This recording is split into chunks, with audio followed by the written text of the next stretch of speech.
दोस्तों, हम सभी को जादू देखना और करना पसंद होता है, लेकिन हमें असल में जादू को करने वाली ट्रिक्स के बारे में पता नहीं होता। तो आज के इस वीडियो में हम आपके साथ कुछ ऐसी ही अमेजिंग ट्रिक्स के सीक्रेट्स को शेयर करेंगे, जिन्हें जानने के लिए वीडियो में एंड तक बने रहिए। तो without further ado, let's get started.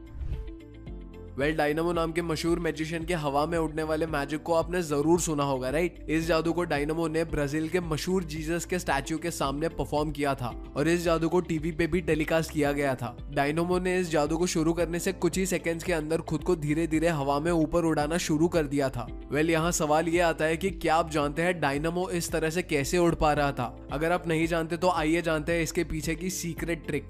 इस जादू को करने के लिए किसी VFX का इस्तेमाल नहीं किया गया था, बल्कि डायनामो की टीम ने इस जादू को परफॉर्म करने के लिए मैग्नेटिक ग्रेविटेशन के कॉन्सेप्ट का इस्तेमाल किया था। जादू वाली जगह पर डायनामो की टीम ने पहले से ही मैग्नेटिक फील्ड्स को जनरेट कर दिया था और डायनामो ने भी मैग्नेट्स वाले शूज ही पहने थे, जिस वजह से डायनामो हवा की तरफ मूव करने लगे थे। ये बिल्कुल वैसे ही होता है जैसे मैग्नेट से सेम पोल्स को एक साथ जोड़ने पर वो एक दूसरे को दूर भगाते हैं, जिसे रिपल्सिव मैग्नेटिक फोर्स भी कहा जाता है।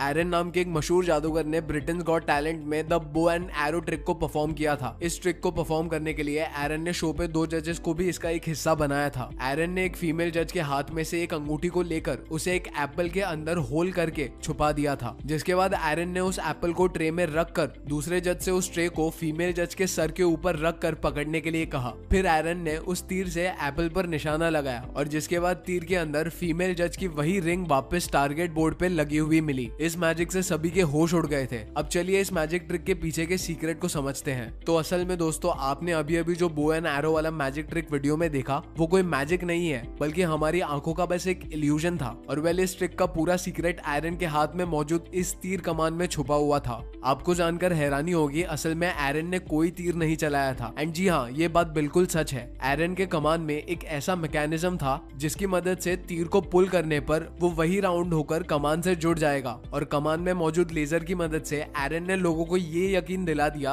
कि तीर असल में चला था। इसके अलावा दोस्तों, मैजिक में यूज किए गए टारगेट बोर्ड के अंदर पहले से ही एक स्प्रिंग मैकेनिज्म वाला तीर लगा हुआ था, जो रिमोट की मदद से ऊपर आ जाता है और जिसके बाद वाकई में ऐसा लगता है कि तीर कमान से निकल कर सीधा बोर्ड पे आगे लगा। अब आप लोगों को लग रहा होगा कि जब तीर चला ही नहीं तो तीर में रिंग कहां से आई? तो दोस्तों, असल में एरन ने रिंग को एक होल से एप्पल में डाला और बड़ी ही चालाकी से दूसरी तरफ के होल से उसे बाहर निकालकर टारगेट बोर्ड वाले तीर पर लगा दिया। इसके अलावा जिस ट्रे पर एप्पल रखा गया था, उसके अंदर भी एक स्प्रिंग मैकेनिज्म की मदद से एक चाकू को रख दिया गया था, जिससे एप्पल सही टाइम पर कट गया और लोगों को लगा कि तीर से ही एप्पल कटा था।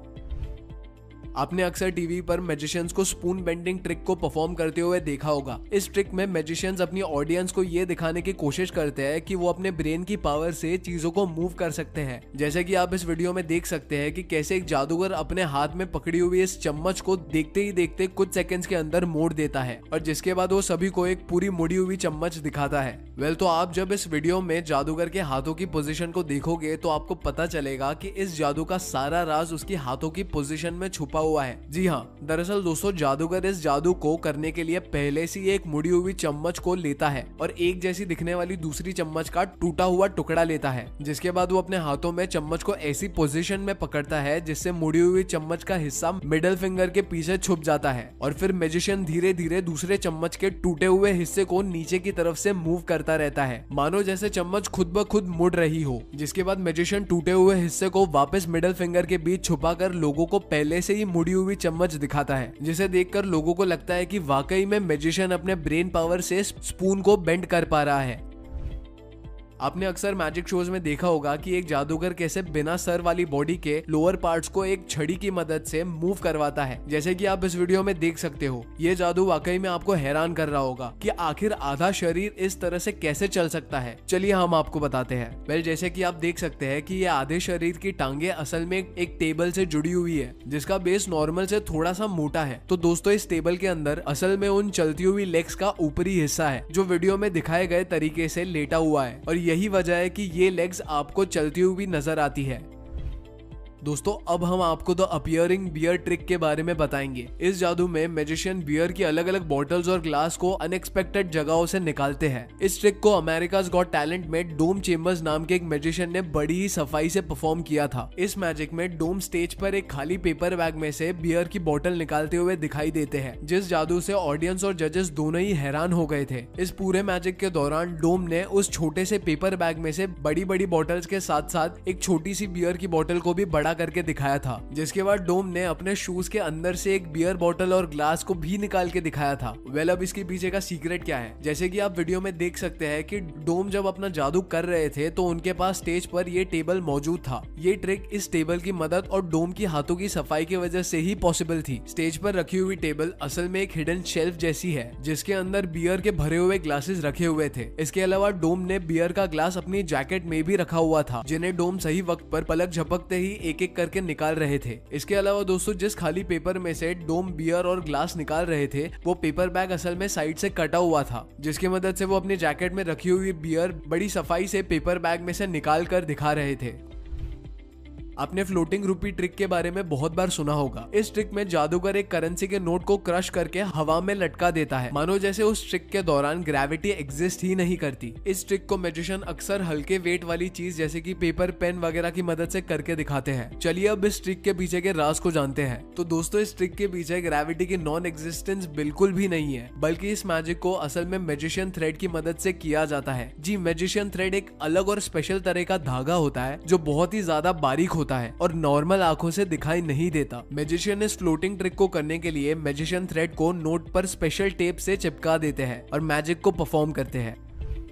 अब जिस मैजिक ट्रिक के बारे में हम आपको बताने वाले हैं ये जानकर आपके होश उड़ जाएंगे, तो प्लीज ध्यान से सुनिए और ध्यान से देखिए। तो इस मैजिक को मार्शल नाम के एक मैजिशियन ने ब्रिटेन्स गॉट टैलेंट में परफॉर्म किया था। इस जादू में मार्शल एक बेड पर चादर ओढ़कर लेट जाते हैं और कुछ ही सेकंड्स के अंदर उस चादर में से एक लड़की बाहर निकलती है, जिसके बाद स्टेज पर कुछ स्पार्कल से जलाया जाता है और उसके बीच में से अचानक मार्शल फिर से वापस निकल आते हैं और तो और इस बार उनके कपड़े भी बदले हुए होते हैं। जिसके बाद मार्शल को एक पिंजरे में बंद करके उस पिंजरे को काली टेप से कवर कर दिया जाता है और फिर पिंजरे को हवा में लटका कर जला दिया जाता है। लेकिन पिंजरा जलने पर पता चलता है कि मार्शल तो उसमें है ही नहीं, बल्कि वो तो उसी बेड पर लेटे हुए मिलते हैं जहां उस मैजिक की शुरुआत हुई थी। और तो और इस बार मार्शल पहले वाले कपड़ों में ही होते हैं। चलिए बिना देरी इस मैजिक के पीछे के राज को जानते हैं। तो इस अमेजिंग जादू के पीछे का सारा राज असल में उसके बेड के अंदर छुपा है, जिस पर मैजिक की शुरुआत में मार्शल लेटे थे। अगर आप ध्यान से देखोगे तो आपको पता चलेगा कि इस बेड के नीचे बने इस छोटे से स्पेस में दरअसल एक कंपार्टमेंट बना हुआ है, जिसके अंदर एक आदमी आराम से लेट सकता है। इसीलिए जब मार्शल चादर ओढ़ते हैं तो उस कंपार्टमेंट में से दूसरी लड़की बेड पर लेट जाती है। इसके अलावा जब मार्शल शुरुआत में आए थे तो आप देख सकते हो कि मार्शल ने नाइट सूट के अंदर ही दूसरे कपड़े पहने हुए थे, जो वो स्पार्कल के बीच में कंपार्टमेंट से पहनकर निकले थे। इसके अलावा पिंजरे के बेस में भी एक होल होता है, जिसकी मदद से मार्शल दोबारा बेड के कंपार्टमेंट में चले जाते हैं और पिंजरा खाली निकलता है और फाइनली मार्शल वापस उसी बेड के अंदर से निकलते हैं जहां वो सबसे पहले सोए हुए थे। सो हाँ जी guys, that was it for today's video. अगर ये वीडियो आपको पसंद आया हो तो चैनल को सब्सक्राइब करके वीडियो को लाइक जरूर करना। एंड अभी आपके स्क्रीन पे जो वीडियो पॉप कर रहा है प्लीज उस पर क्लिक करो। मैं मिलता हूँ आपसे अगले वीडियो में। Until next time, peace out.